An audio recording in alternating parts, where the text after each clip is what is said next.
I could really just sit here taking you in would be a lovely way to spend a while this morning. I've been traveling and adventuring for the last month or more. So my experience of life is different than it normally is.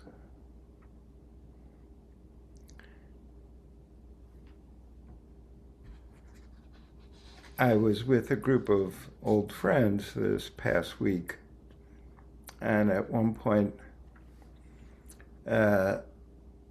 people asked me, what exactly is it that you teach?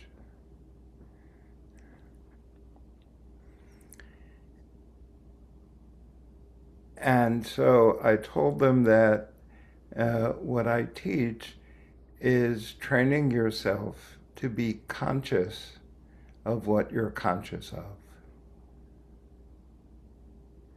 Training yourself to be conscious of what you're conscious of. To be aware of what you're aware of. To know every moment where your attention is, what you're focused on. When you're hearing something, when you're seeing something, when you're tasting something or smelling something, when you're feeling something or thinking something.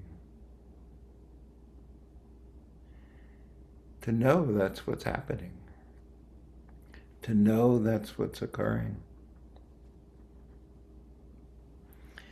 So that's what I told them.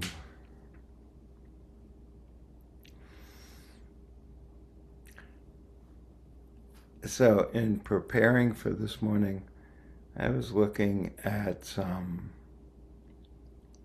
places where previously I had talked about that. And I came up with a couple of things I wanted to mention this morning. One was from an email I sent out sometime in the last year or so, in which I said this. I said, the core of our practice comes from the handout called knowing, steadying, calming, releasing. And then I defined those 4 words. I said, knowing is focusing our attention, being conscious of, being aware of what's occurring in this moment. Knowing what it is that your body feels like right now. What position are your hands in? What about your feet? Where are they? What are they doing? What are they feeling? What thoughts are there? What sensations in the body are present? What feelings are occurring? Knowing this.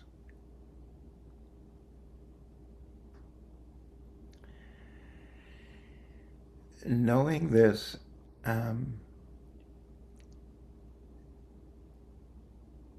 is a stepping off point, a springboard, right? Thank you, Caroline. And we use knowing what's occurring in this moment almost all the time. We use it in a habitual manner. We rely on our habits of mind, habits of body. We rely on our habits to create formations, mental formations, stories, thought patterns, investigations. and physical formations, tensions in particular parts of the body, movements, vibrations.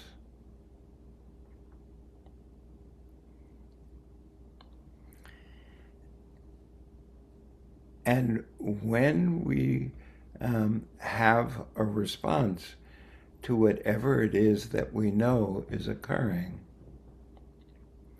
we often lose the knowing. We often cease being conscious of what's occurring. And, the phrase we use, lost in thought.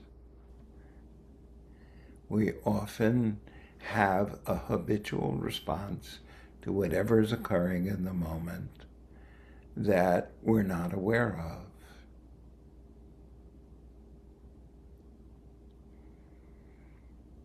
The work of our practice is to be aware of what's occurring in this moment, to be conscious of it, and then to be conscious of what happens next.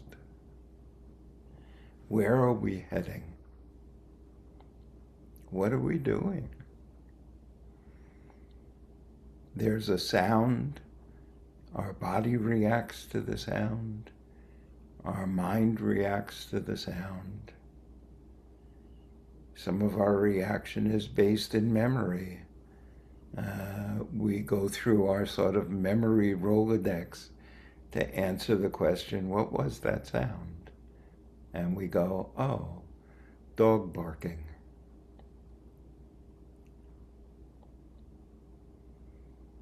That's a pretty dynamic process. And we do it habitually without much awareness being focused on the process by which we go from a sound to memory, to locating, to defining, and to naming.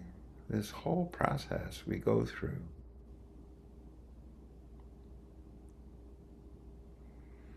Are we attending to that process? Do we know if that process is wholesome or not? Is it beneficial to our lives and to our relationships?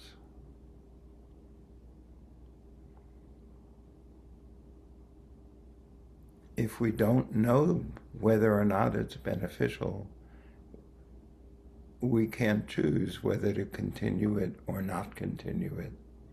It just rolls on habitually.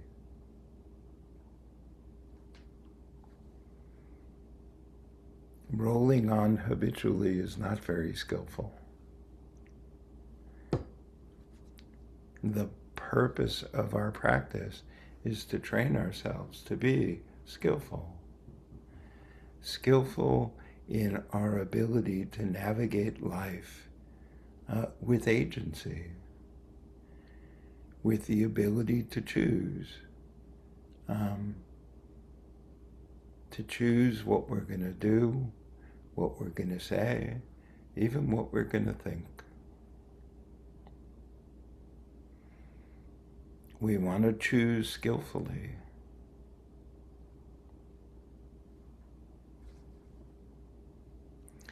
This process that is, quite what we do, this process of just reacting habitually to whatever it is that's occurring.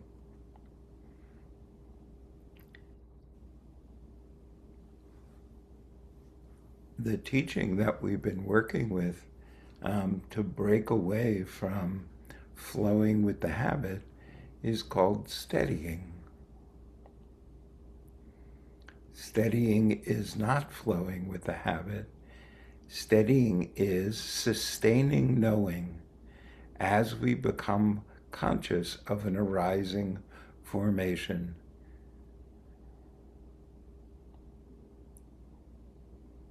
Steadying our attention.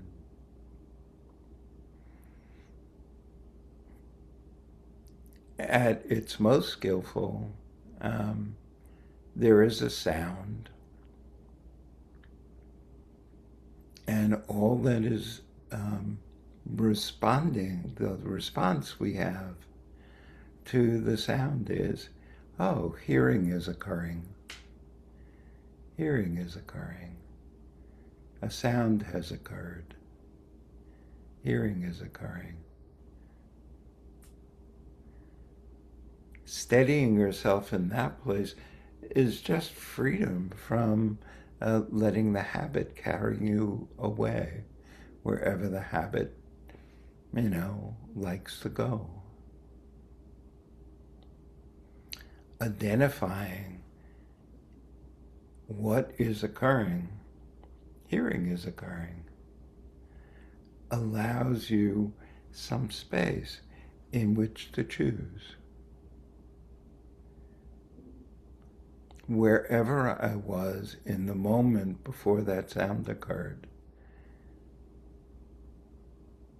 from that place, wouldn't it be nice to choose what direction I go next?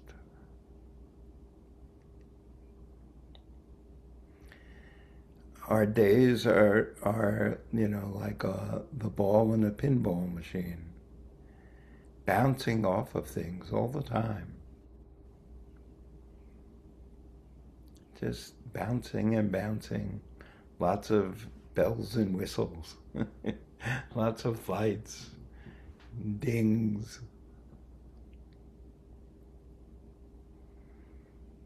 And by the end of a day of being a pinball, we're pretty stressed out.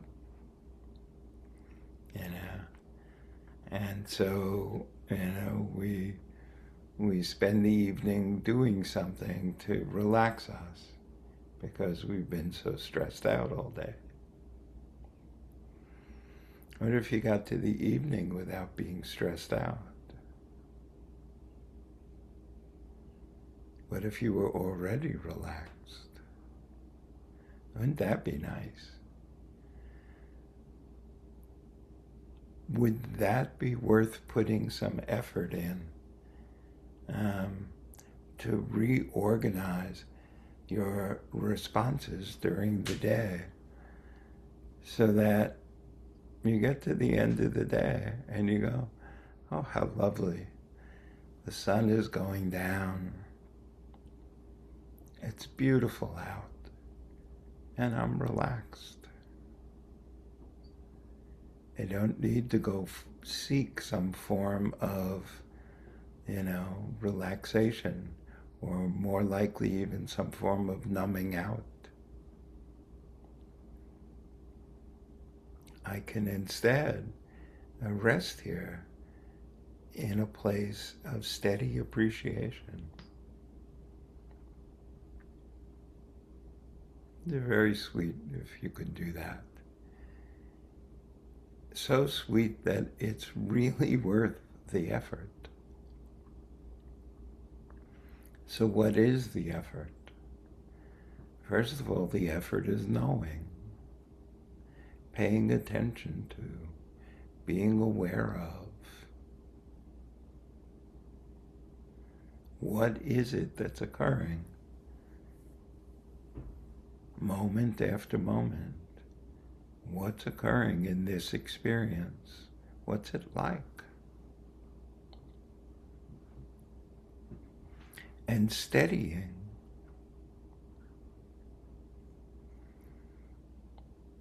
The steadying really is very associated with two qualities that need to be developed. One is the quality of knowing that whatever is occurring in the moment is not me, is not mine, is not what I am. Whatever is occurring in the moment is the result of lots and lots and lots of different relationships and interactions that form the experience that's occurring in the moment. This experience that's occurring in the moment is an experience that is known, you're conscious of it, you're aware of it, and it's not you. It's not you any more than the sunshine is not you. The rain is not you. The wind blowing is not you.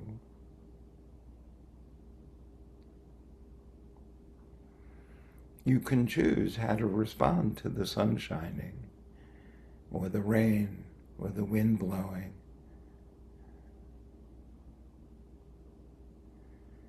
And that's our practice, that choosing. If you should decide that it's raining because of me, if you should decide that it's raining because of me, everything that comes after that decision is heading in the wrong direction, because the premise is incorrect. It's not the case.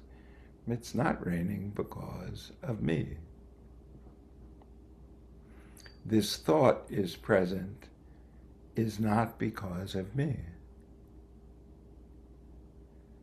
This sensation in the body is not because of me. These thoughts, these sensations arise out of a complexity of interactions.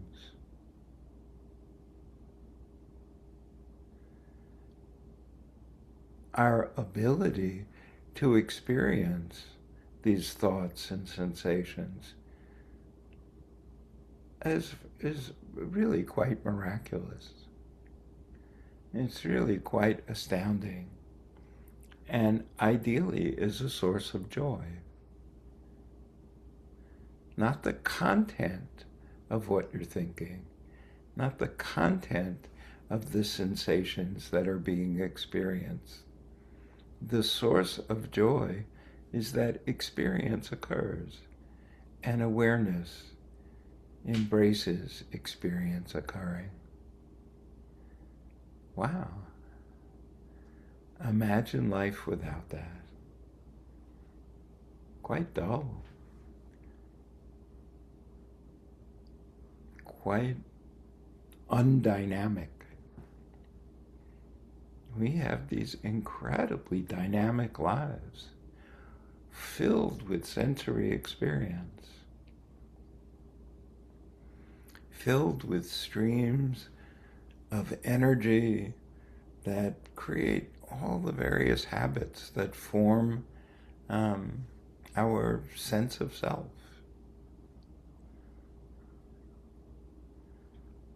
This could be a big wow. This could be really, really fun.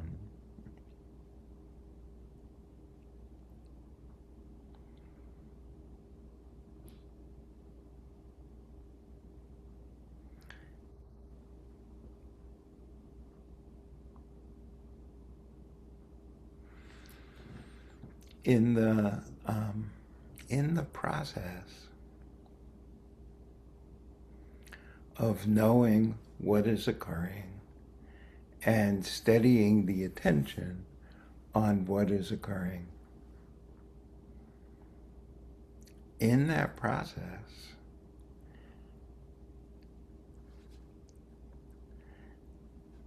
there is an ethical quality that becomes really significant.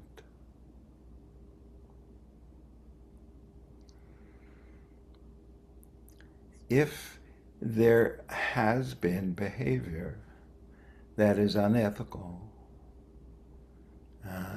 if there has been cruelty, anger, hatred,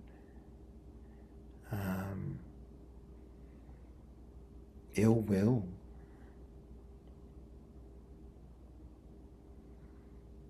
then those phenomena, those mind states, uh, become pervasive in the mind and in the body.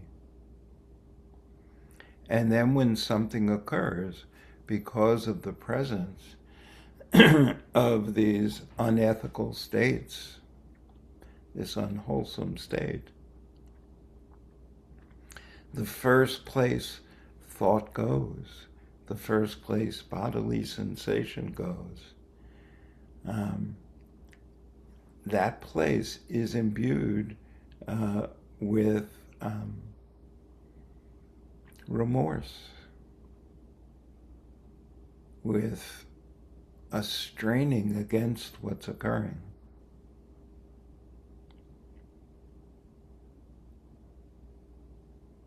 And the straining, because the content of the thoughts and the sensations are not focused on the unwholesome behavior, but focused on what's occurring in the moment, there's a transference, there's a projection.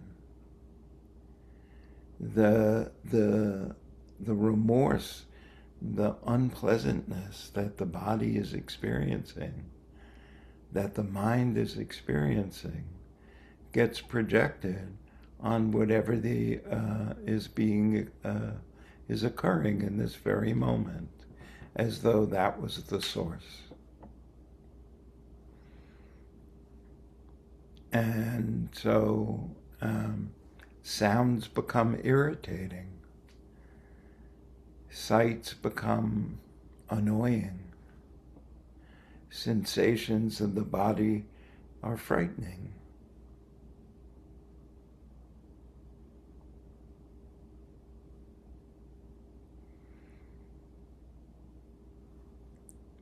Unaware of what should be done, unaware of the consequences of ethics, unaware of how unwholesome actions manifest in the mind and body.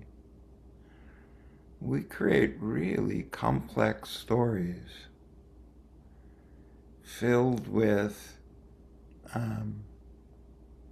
dislike, filled with, oh, I hate that. So many things occur. Oh, I hate that. I hate the way those people drive. Look at that. Can't believe that somebody would, on and on, on and on. All of this like frustration with the world.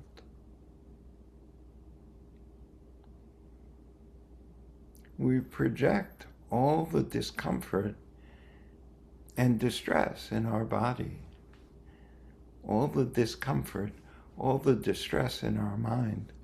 We project it onto whatever it is that's occurring.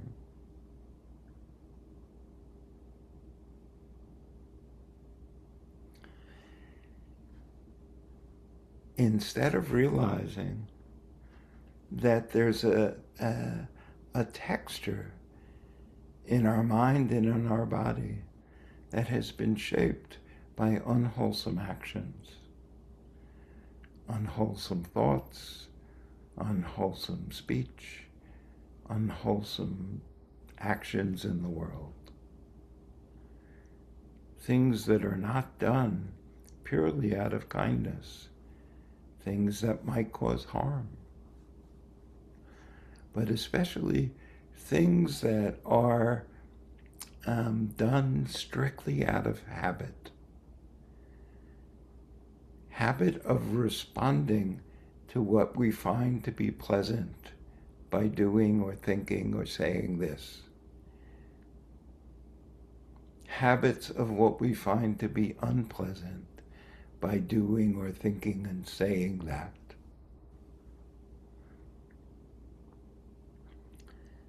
Our lives ruled by habitual responses instead of by our own choosing.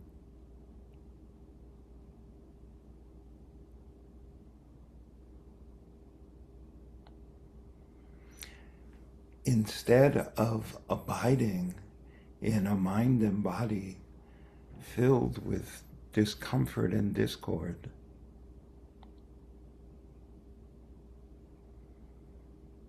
our work in our practice to abide is to abide in a body filled with love,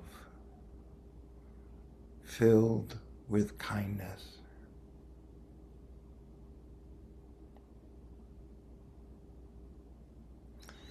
The Buddha opens up the Metta Sutta, the discourse on loving kindness, with the words, "This is what should be done."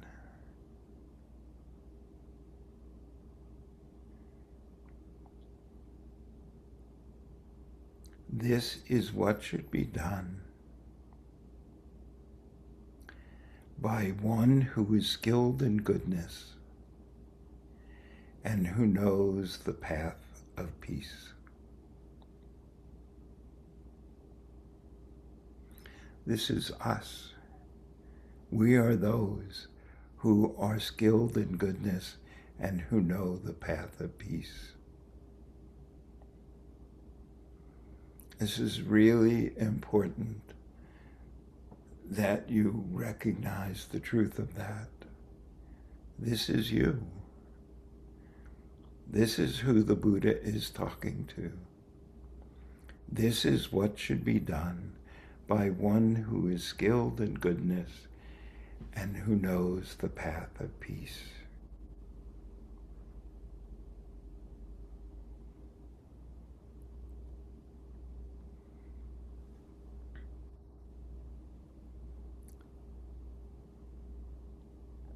So what is it that should be done?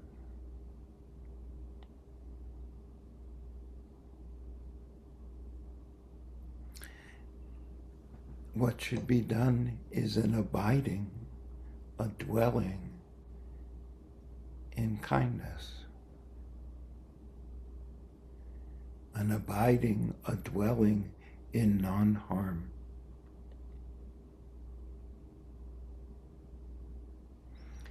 And the Buddha says, in his description, he says, in gladness and in safety. In gladness and in safety. What is this gladness? The gladness is taking joy, being glad at the aliveness that you are, regardless of the content of the sound that's being heard. That there is consciousness of hearing occurring is incredible. It's really incredible. We take so much for granted, as though it didn't have any, it wasn't astounding. All that we are is so astoundingly delightful.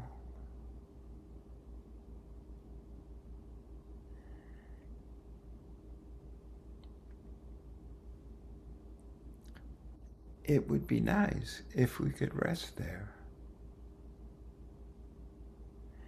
It would be nice if we could steady ourselves in this place of seeing that being alive, just the being alive, being conscious, having senses. There's a big wow.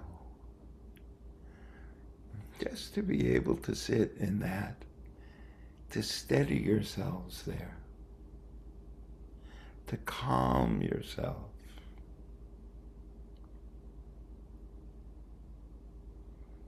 This is how we calm the habit patterns. But first, of course, you have to be mindful that they're present. You have to know what's occurring in this moment and be mindful of what is arising in response to what's occurring.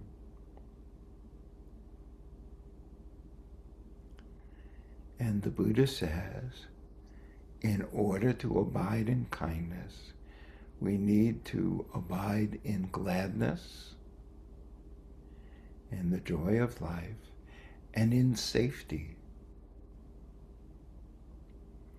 What is safety? The Buddha is not referring to the fact that we live in an economy now that probably spends some vast percentage of all of its resources on what's often called security. Securing our bodies, securing our possessions, securing our place, securing. We're obsessed with securing because we don't understand what safety is.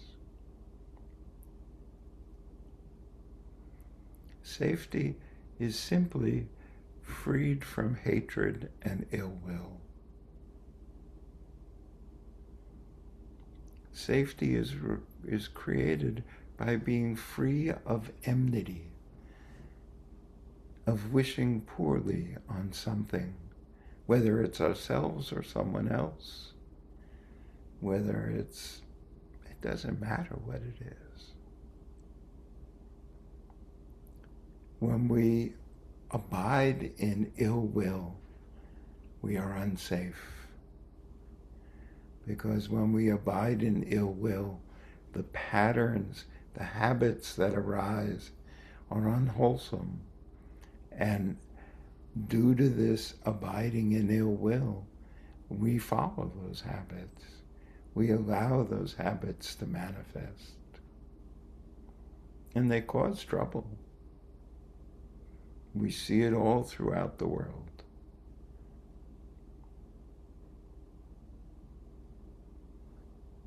We see the consequences of ill will.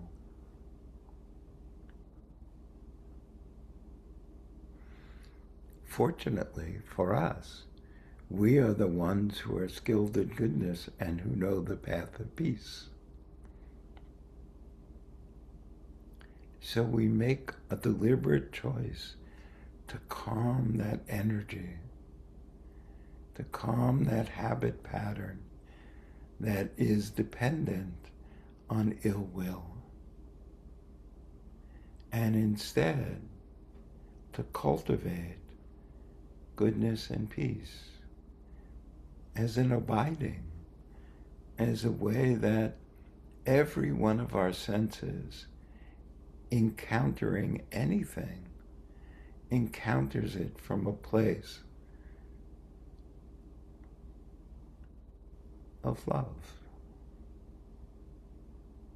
of caring, of kindness, of respect.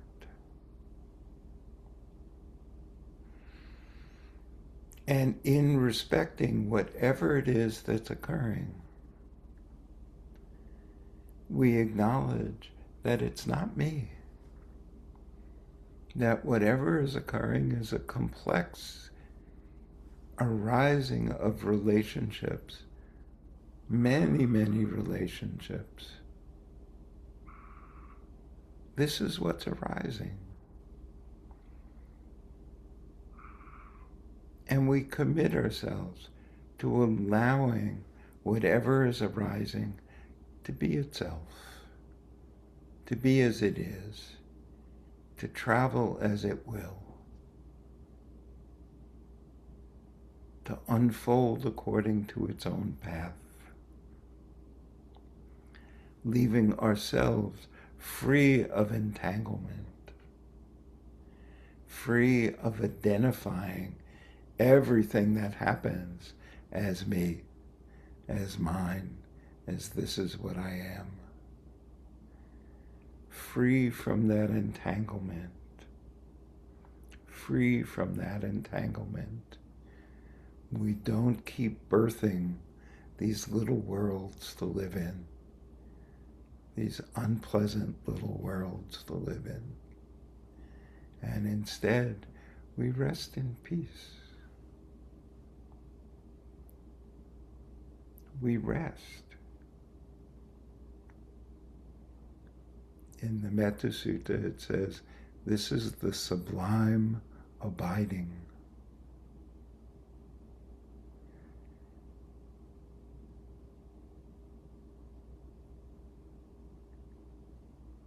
Would you not wish to be suffused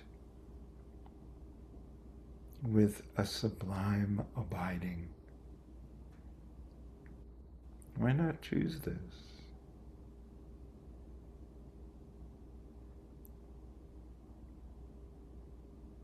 Why not choose this?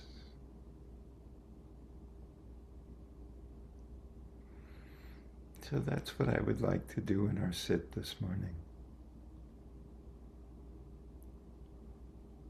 Just rest in whatever it is that's occurring without making it into something. Respecting what's occurring as not me, as its own, on its own path. Resting quietly in the joy of being alive, of being, just gifted with experiences, one after the other. What a delight. So let's practice this.